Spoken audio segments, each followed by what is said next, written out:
எல்லாரும் எப்படி இருக்கிறீங்க? நல்லா இருக்கிறீங்களா? இன்னைக்கு நம்ம எங்க வந்திருக்கோம் தெரியுமா? தூத்துக்குடியில உப்பு ரெடி பண்ற இடத்துக்கு நம்ம வந்திருக்கோம். பைபிள் அப்படித்தானே எழுதியிருக்கு. மத்தேயு எழுதின சுவிசேஷம் 5ஆம் அதிகாரம் 13வது வசனத்துல நீங்கள் உலகத்துக்கு உப்பா இருக்கிறீர்கள் என்று சொல்லி இயேசுப்பா சொல்லியிருக்காங்க. உப்பு சாரமற்று போனா எதனால சாரமாக்கப்படும்? அது வெளியே கொட்டப்படுறதுக்கும் மனுஷரால் மிதிக்கப்படுறதுக்கும். நீங்க கூட யோசிச்சுட்டு இருக்கீங்களா, என்ன கூட நிறைய பேர் இப்படி தள்ளிட்டாங்க, என்னை காலில் போட்டு மிதிக்கிற அளவுக்கு எல்லாரும் என்னை எண்ணிட்டாங்க அப்படின்னு யோசிக்கிறீங்களா?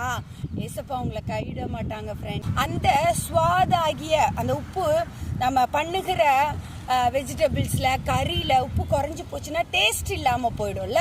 அது போல ஏசப்பா நம்ம வாழ்க்கையில இல்லைன்னு சொன்னா நம்ம எப்படி மாறிடுவோம்னா ஒரு வேஸ்ட்லெஸ் ஜீவனா மாறிடுவோம்.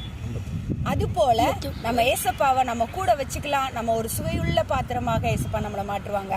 God plus.